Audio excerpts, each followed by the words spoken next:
According to the Republic Act of 8353, the anti-rape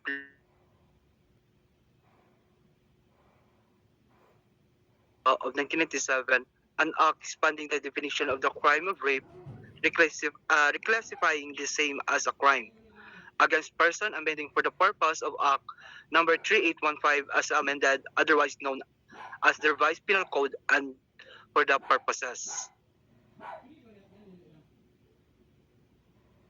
Next, please.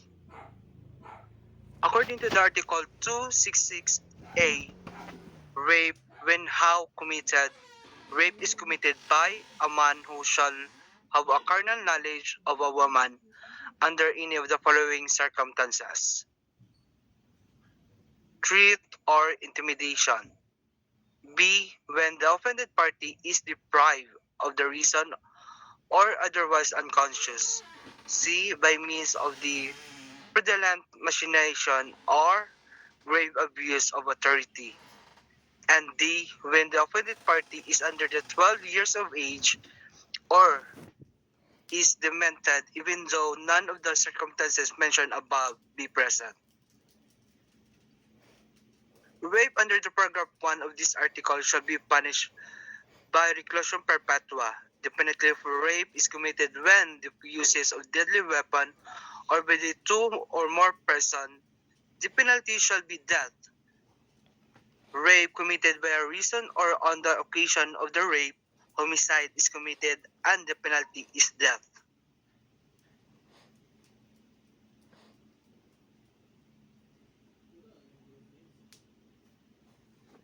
Sexual assault includes rape, sexual intention will, forcible sodomy, anal or oral sex against a person will, forcible object penetration, penetrating someone's vagina or anus, or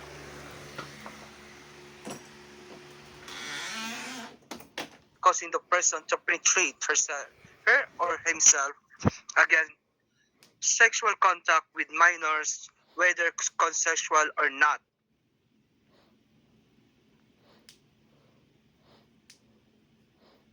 And see, sexual intercourse or sexual intuition between family members is an aspect of sexual assault, usually involving sexual intercourse which is initiated by one more person against without their presence.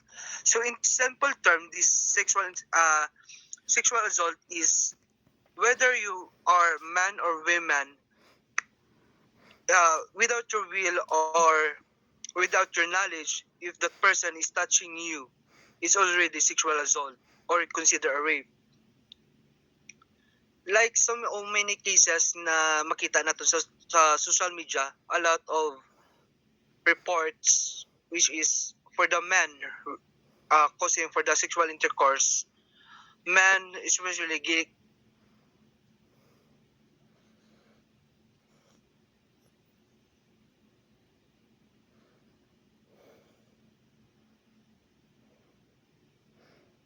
kung sa makosayat, kung sa nga trauma sa para sa part sa lalaki nga ma-experience ang that kind of sexual assault or rape.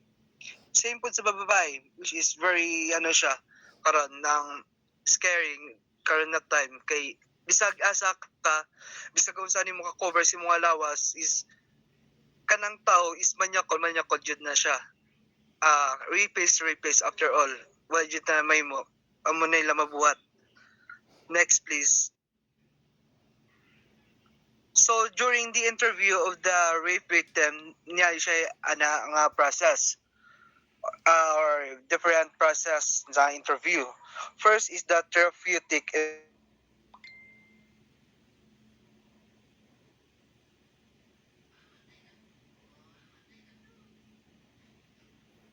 not primarily gathered for use in a court as evidence.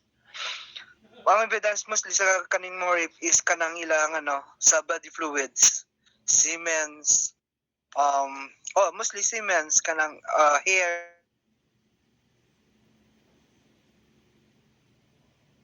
kung sa pamakita sa during medical legal sa rape sa victim. advocates such as nurse, social worker, or lay person who first contact with the survivor. Mo ni sila mga professional nga mag-undertest or ma-interview sa rape victim.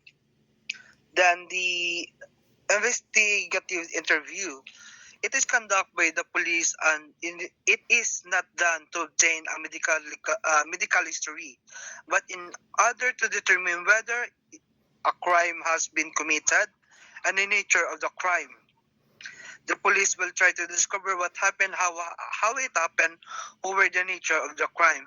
Mao na pud ni ang part sa police na or investigator nga mug-a sila nga asa nga lugaran ni siya nahitabo, kasabutan ba, balay, whatever place. Kani nga very important ni siya kay ari siya may bawaan kaning sa victim, may ilhan niya amanom niya ma-describe ang person nga nag-rape siya during interview na kung unsang nawangana, unsang nahitabo, ngano gibuhat ni sang rapist nga na whatever nga reason kay after all mao gyud ang process. Next, the medical interview is a purpose to conversation underneath with a set of goal and practice clearly maintained of the physician mind. Its direction reflect the respective needs of both participant, patient, and physician. Kani siyang ang part na ni sa medical interview kanang psychological, which is ang na-trauma na gain sang rape victim. Mo ni siya siya musod nga ang trauma, ang kanang iya nga tanan na kanang pandidiri siya nga lawas, tanan kung sang apekto sa iya, which is grabe kay ning effect sa once nga maka-experience sa mga na-experience sa mga rape victim, which is dili nga tutang. Then the forensic interview is a fact-finding procedure of a neutral forensic nurse or doctor. Detailed information must be recorded and alternative explanation explored. Must follow lead and checklists used to ensure the evidence is systematically collected and accepted in a court of law. Must be detailed information concerning the identity, race, age of the alleged assailant, details place and date and time of the assault. So kaning sa forensic interview is kaning siya mosulod sa katong unsa kadami siya iyang mga body part, siya nga vagina, anus.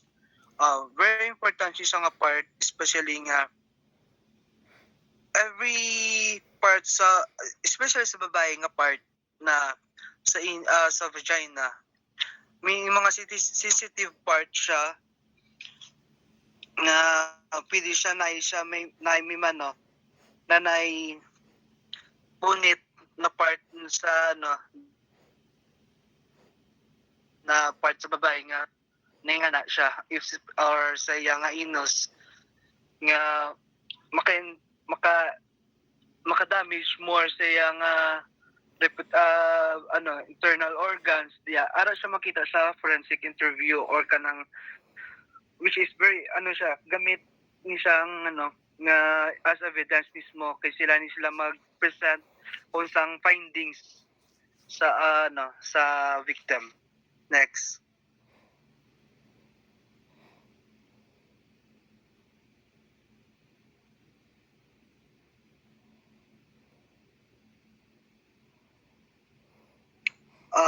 for this report, Trixie Talacas will be report this one.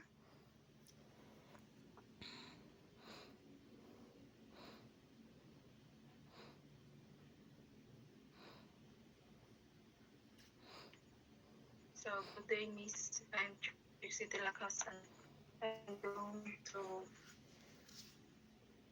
discuss the checklist for describing a sexual assault. So the nature of the first is penetration of vagina by penis, finger, and foreign object. So, purpose of description is to uh, prove penetration of the vagina and to corroborate injuries with stated offense. To and to identify need for swabbing of vagina for semen or to look for evidence. What's up? Balik. Balik sa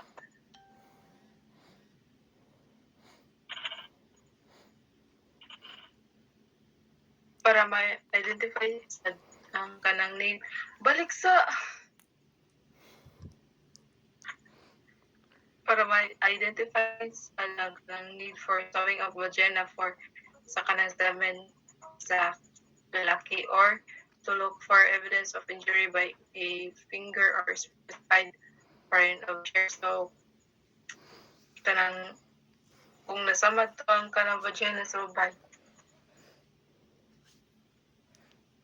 caused by sa kanang pagsud sa finger or sa kanang object nga yung gisud. Next slide, please. Next slide. Second is penetration of anus or balik sa number 2. Second is penetration of anus or rectum by penis, finger, and foreign object. So, katong first is penetration sa vagina. So, ang kanang second is kanang penetration sa anus or rectum, kanang sa lubot ba. Then, same lagi po lang kanang purpose sa description to prove penetration of the anus or rectum and to corroborate injuries with stated offense and to identify need for swabbing of anus or rectum for semen or to look for evidence of injury by a finger or a specified foreign object. So the third is oral copulation of genitals of victim by assailant. So ang kaning oral copulation is kanang sexual intercourse nga na-involve ang baba. So the purpose niya kay to identify need for swabbing of victims' genitalia for saliva of assailant. So and to swab victim's mouth for semen of assailant. So iswab ang baba sa kanang katong rape or sa victim. Tulog kanang kuan semen sa assailant or sa perpetrator. Next slide.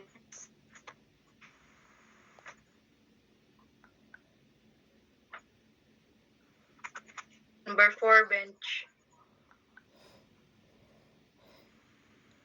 Oral copulation of anus of victim by assailant.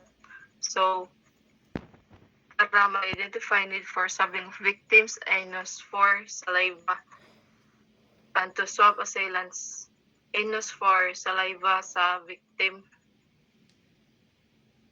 Fifth is masturbation sa kanang victim by assailant o assailant by victim. So the purpose is to identify the need to document genital injury kanang nasamad ang kanang private part or na injury.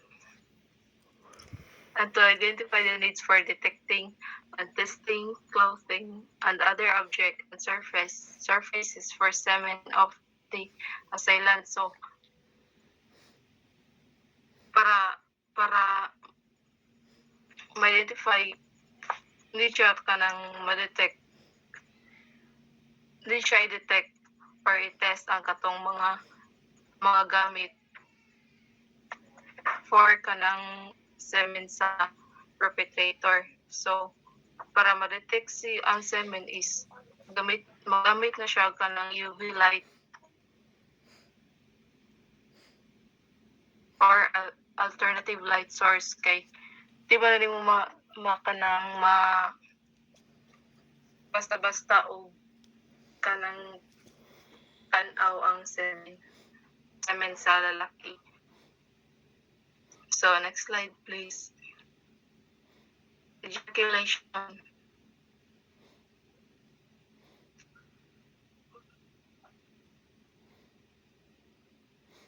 In the case of ejaculation outside the body or device to swab the part of the body on which ejaculation took place. So,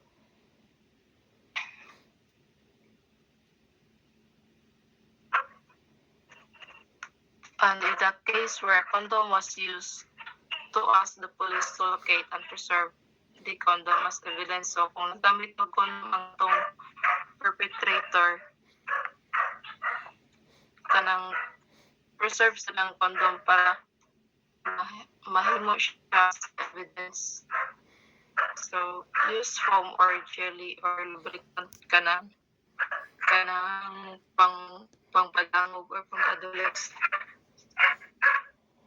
To explain the paucity of injuries where a lubricant is used. So, next slide please.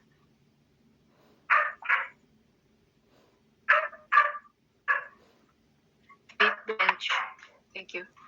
Fondling, licking, or kissing para ma-identify dito siya o kanang swab ang relevant parts of the victim's body for laway sa assailant. So, ninth is use of weapon.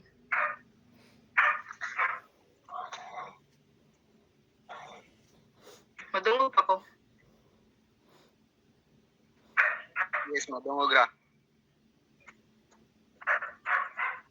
Madungog pa ko.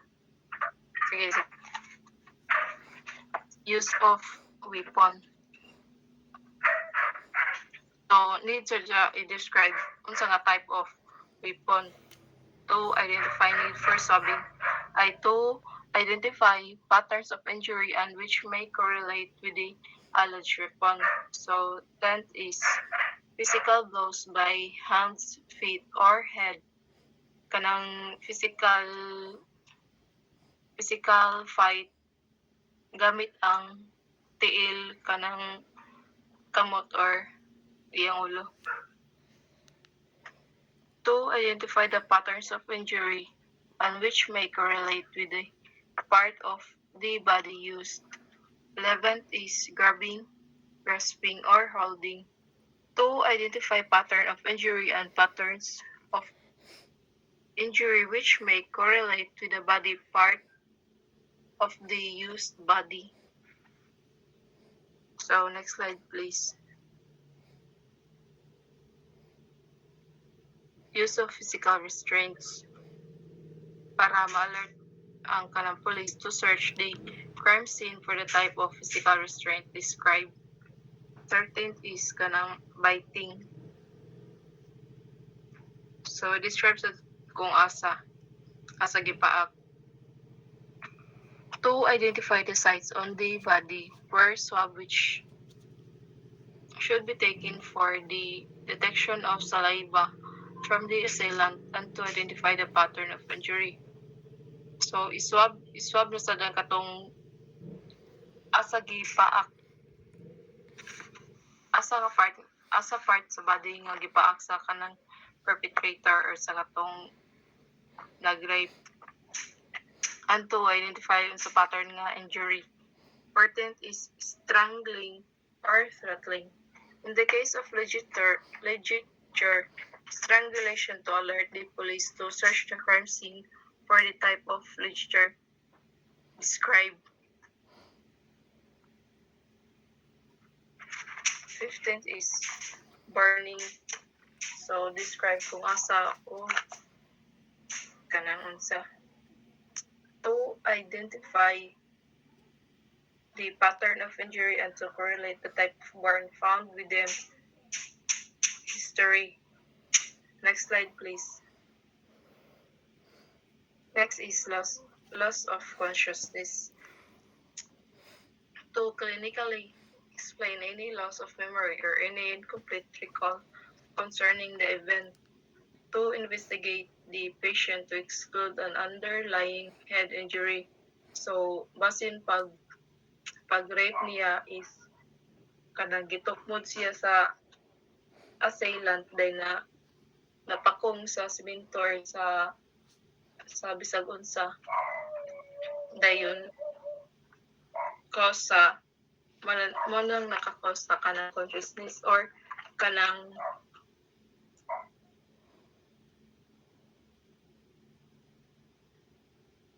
na trauma ang babae.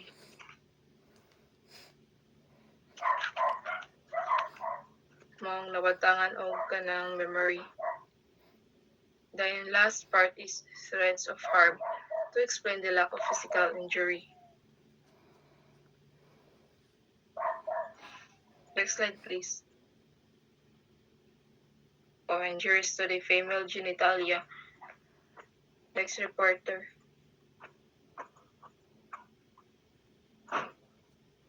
Injuries to the female genitalia, non-consensual intercourse as well as other forms of violence such as biting, burning, stabbing, and cutting may cause injuries to the female genitalia. Second is, in some instances, fingers, spears, and foreign objects such as stiff rods, hoses, and dildos may be forcefully inserted into the vagina. One of the causes sa female genitalia na ma-injured kay if ipugos og sulod, for example, kanang kamot, fist, or mga lain-lain na object, for example, dildos. Third is, in order to do a proper examination to the internal and external genitalia, the health professional must have a thorough understanding of the anatomy and physiology of the female genitalia tract. In order to get 99% of accuracy in examination, dapat na mag-examine is professional jud sa anatomy and physiology sa genital tract. Fourth is the patient should be fully informed throughout regarding how the examination will be conducted. If magbuhat og examination sa female genitalia, dapat nga kay bawo gud ang patient unsa ang buhaton while the examination is being conducted. Fifth is, it is also necessary to understand the normal human sexual response in order to correlate the findings at examination with the allegation concerning the unlawful assault. Normal sad gyud nga may baw-an ayang og nakipag-sex ba siya para makita sa examination og tarong ang bahin pugos sa pag-sex or as what we call rape, for example. Six is, as a general rules, a normal sexual response by the female rape survivor does not occur during a sexual assault. Increased lubricant and pelvic tilt to aid penetration of the vagina. May baw-an siya sa examination if the patient is being raped kay lahi ra sa normal og response sa sex. And last one is, the patient's dignity should be respected and those parts of the body not required for investigation should be covered up.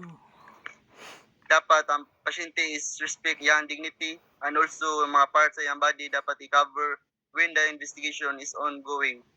Kay rape is not a simple case. Next reporter.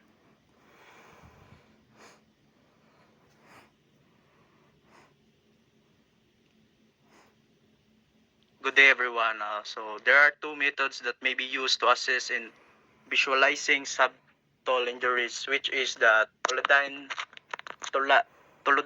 blue dye test, and the other one is the use of the coloscopy. So the toluidine blue test is the test can also be used to identify recent or held genital or unknown rectal injuries, which is objective physical evidence to corroborate a claim of rape is frequently absent. So genital laceration, which is na by cut or bleeding sa private parts sa women, are considered evidence that rape has occurred. Sa study sa legal meat, toluidine blue dye, a nuclear stain was used to detect a vaginal laceration. The toluene increases the detection of perineal lacerations in adult rape victim, and the presence of laceration is supportive of documents of rape. There, A1 aqueous solution is applied to the area of concern and wash off with a lubricant or a 1% acetic acid solution, or injured mucosa will retain the dye and become more apparent to the naked eye. Next day.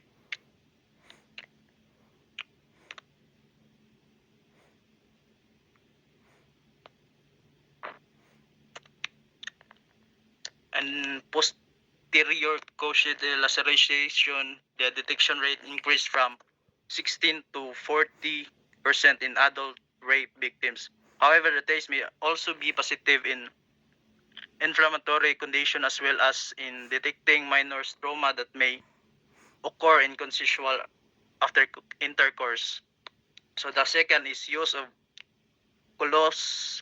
colposcopy is an instrument like a pair of binoculars that can be used to magnify image 5 to 30 times, or a permanent record of the findings can be obtained by attaching a digital or still video camera to instrument, but such evidence is not always admissible in the court.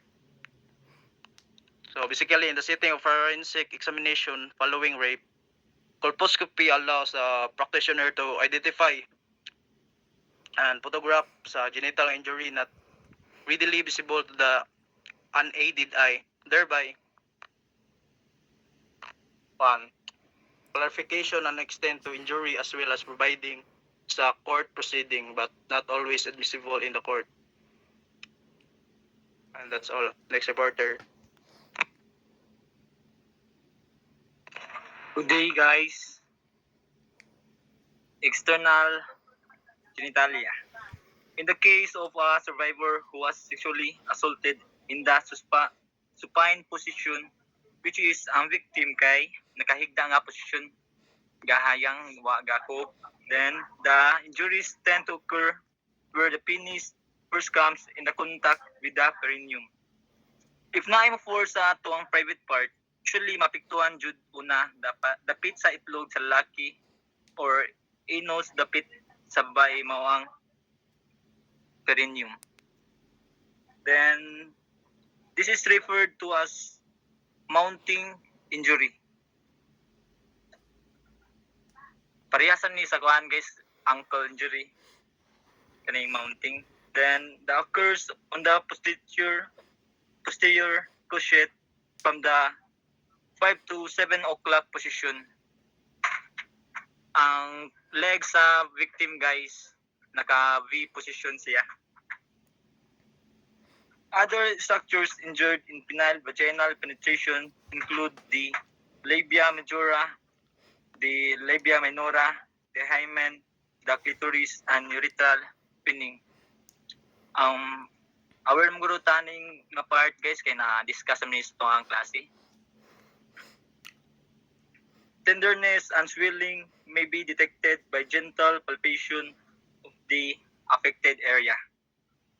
If naay siya external injuries through palpation by physical examination, it can also be seen easily, such as namuwa or nagasgas na labia. It may necessary to do a follow-up examination because swelling may become more apparent upon later inspection. Importante yun guys, magpa-follow up examination ta or check up kay sometimes injuries can either temporary or permanent na. Evidence of semen or saliva must also be sought. Evidence like anang sato sa laki or laway kinahanglan pangitaon. Then a wood lamp can be used for this. A wood lamp examination is a procedure that uses transillumination light to detect bacterial or fungal skin infections This test is also known as ultraviolet light. Next, reporter, please. So, hello everyone, I'm Kyle James B. Perenyo. So, my topic is gonna be injuries to the perineum and anus. So, perineum is refers to the area between the anus and genitals, extending from either the vaginal opening to the anus or the scrotum of to the anus. So, injuries to the perineum can happen suddenly, known as acute injury, gradually known as chronic injury. Acute injuries include straddle injuries. So kaning ang straddle injuries kay kaning example kay kanang musakay kag bike, mapit imong itlog, maigo ang imong perineum, mao na yung mga acute injuries. If you fall with your legs on each side of an object or bar and hit your perineum when you land, impalement injuries that occur when an object punctures the perineum burns. Next.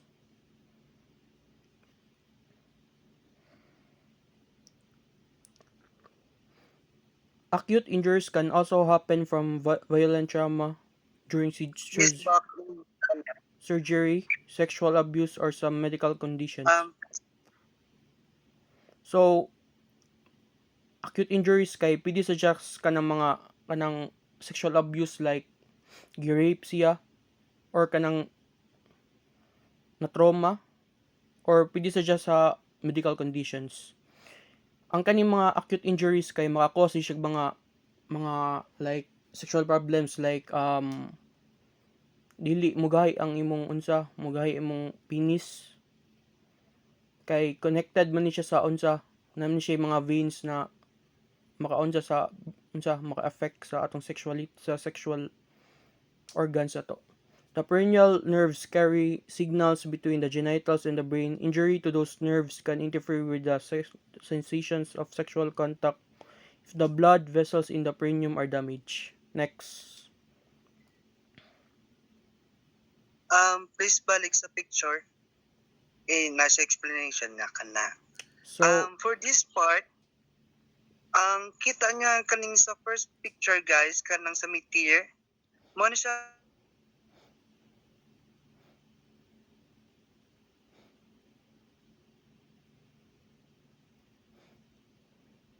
crucial or very sakit sa ilang part sa female nga magisi ang part some part sa ilang vagina once na victim. Muna siya mga findings sa medical legal which is connected siya sa anus. For the second part, mao ni siya ang sa sa internal nga mga iyang damage. Mga inner Spencer sa perineal muscle niya which is especially kanang sa vagina is different man na siya sizes on differentiate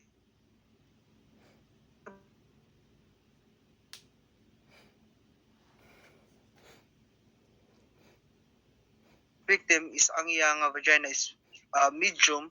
Then for the rapist kanang ang rapist kaya na iyang penis very large. Amo siyang effect nga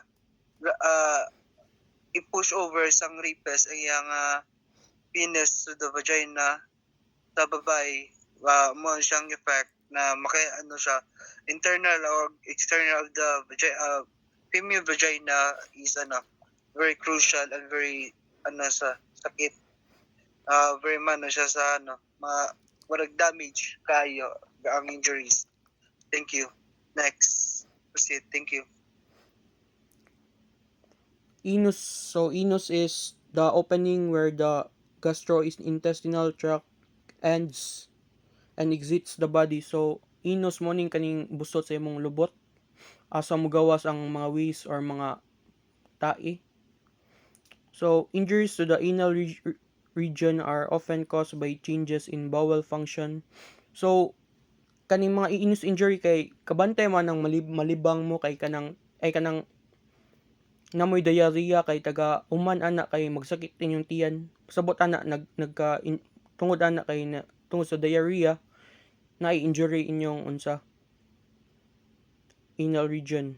This can cause pain and irritation damage the skin around the anus and sometimes lead to bright red blood spotting on toilet paper or in the toilet bowl.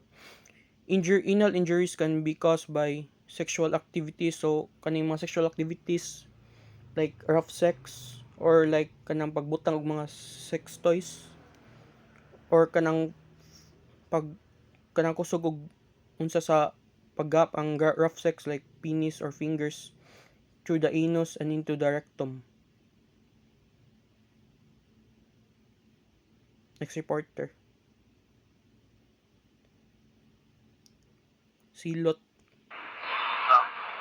Good afternoon, my topic is male injuries.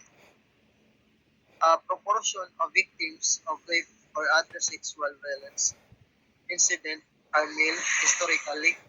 Rape was thought to be and defined as a crime committed society against females. This belief is still in some parts of the world, but rape of males is now commonly criminalized and has been subject to more discussion than in the past. Uh, male rape injuries, they are rape and other skill issue up on the show.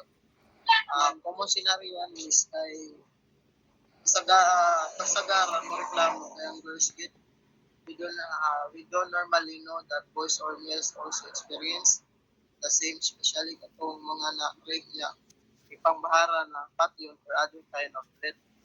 Nakasanayan man good na ang mga rape ang mga babae mo mas daling matuhan ang mga babae kaysa mga lalaki. Next, most of the time, male victims try to hide and deny their victimization, similar to female victims, unless they have serious physical injury. Eventually, the male victims may be very vague in explaining their injuries while they are seeking medical or mental health services. It may be difficult for male victims to report sexual assault they experience, especially in the society with strong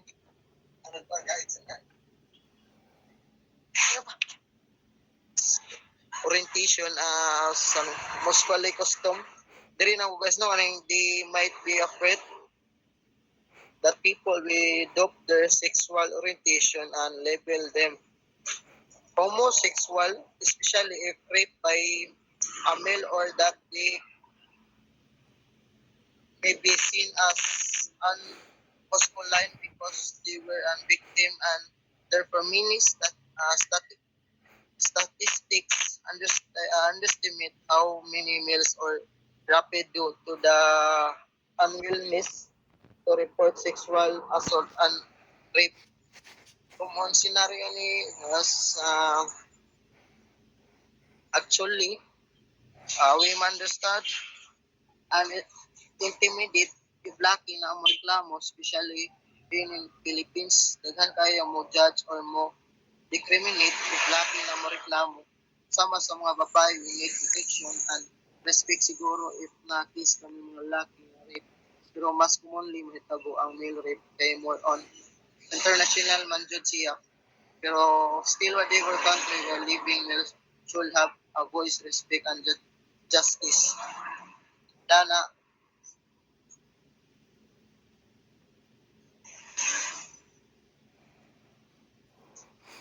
otherwise,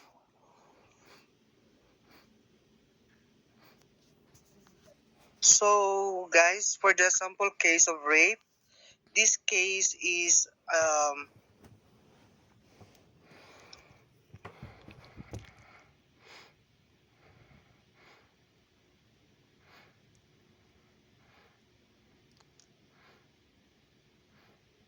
this case was talk about the people of the Philippines versus Napoles Bahas.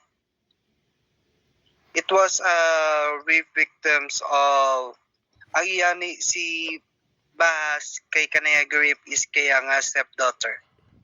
Talk about. So for the AA, a 19 years old woman, when his stepfather, her in appealant, began raping her in November 2000, appellant raped AA 6 times, once every month, from the November 2000 to April 2001.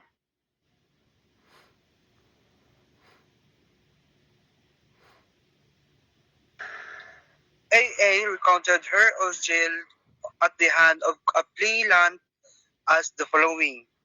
Sometimes in November 2000, while at home and listening to a radio program, appellant suddenly grabbed by her by the arm, covered her mouth, and poked her with a knife.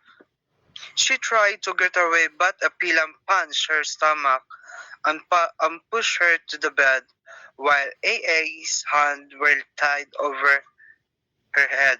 Appellant started to undress her, placed himself on the top of AA, and inserted his penis into her vagina.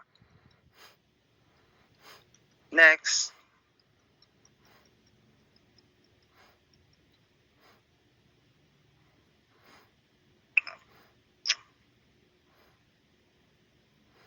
sometimes in December 2000, while AA was asleep alone with the bedroom, appellant's armed with a knife entered the bedroom, covered her mouth, removed her hands, a short and panty, and inserted his penis into the vagina.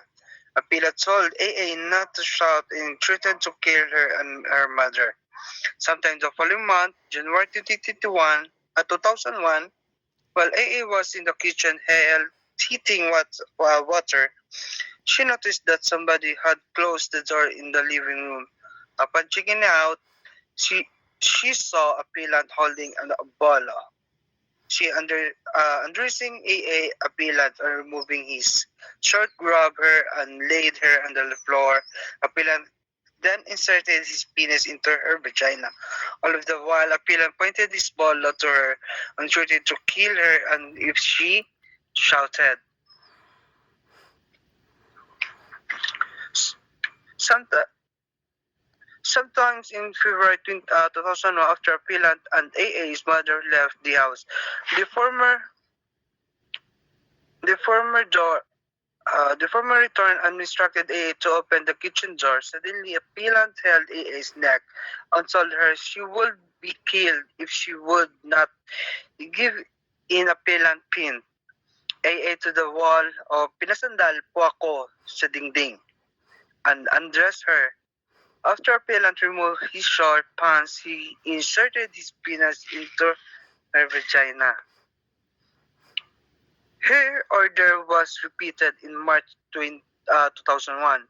While AA was cleaning their house, appellant suddenly grabbed her.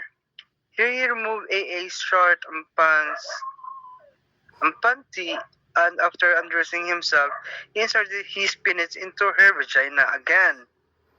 Appellant threatened to kill her sibling if the others would learn of what happened. Next. During the last incident, sometimes in April 2001, while AA had just finished washing the dishes, appellant suddenly pulled AA, telling her, "Sige, gumalaw ka at umiyaw ka at papatayin kita." He pinned AA against the wall and undressed her. Appellant also removed his short pants while standing. He spread AA legs and inserted his penis into her vagina. Dr.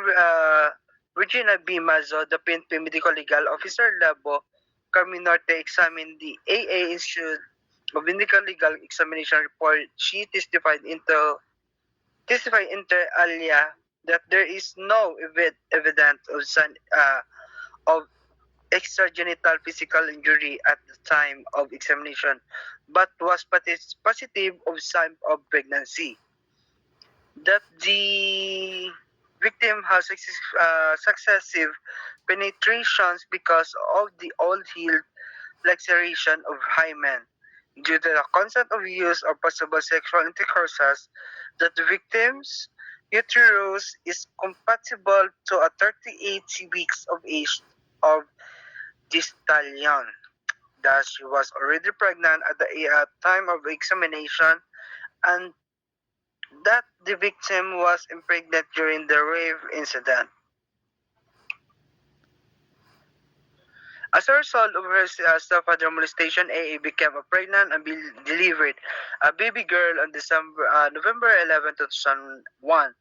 According to the appellant, was charged with the 6 counts of rape before the Regional Trial Court of Labanos, Camarines Sur. Next. For the summary of the report, for the judgment, the appellant was found guilty of raping his stepdaughter, AA, 6 times by the Regional Trial Court and the Court of Appeals. As a result, AA gave birth to a baby in 2001.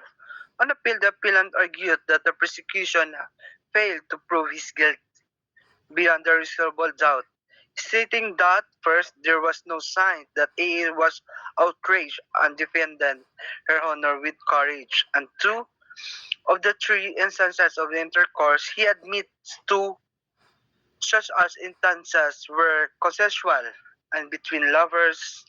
The Supreme Court dismissed the appeal of the following reason. First, victim failure to shout to offer tenacious resistance does not mean the victim was consenting. A victim physical resistance is not an element of proving rape. And two, romantic relationship does not negate rape. Required elements of the rape under Article 266, first A of the Revised Penal Code, first paragraph, accused had a carnal knowledge of the victim, and second, accomplished the act through the force and intimidation, or when the victim was deprived for the reason of unconscious under the age of 12, which is minor. Or the said to the court found that the prosecution proved all the elements for providing a credible testimony. The result of a medical examination, the appellant use of a knife and bolo to threaten physical violence, and his moral influence as a stepfather over AA. The court sentenced the appellant of reclusion perpetua, which is 12 years to death penalty, and ordered him to pay 225,000 in moral damages, civil indemnity, and exclamatory damages. Mano siya ang final report or final judgment to the court of in the case of People of the Philippines versus Napoles E. Bahas. But before, guys, you know what? Rape is not all about for the men and women. Rape can be found also kanang bitaw nga hilig kanang mo rape sa patay. Dungog man na kanang last kanang bitaw nga sa mga morgue, kaning uso sa morgue, kanang balsamador is na siya case na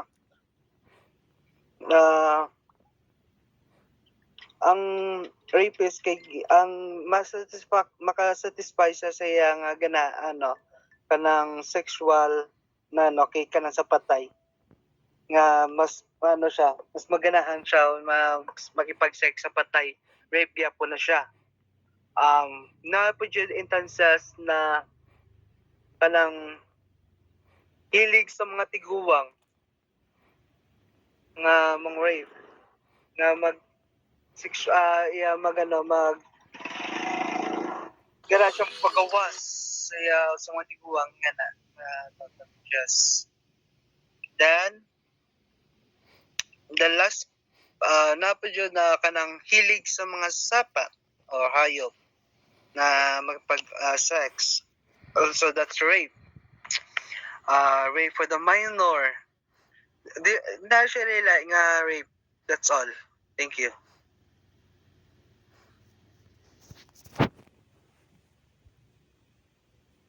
Both, Kyle. Okay na, Kyle. Yun.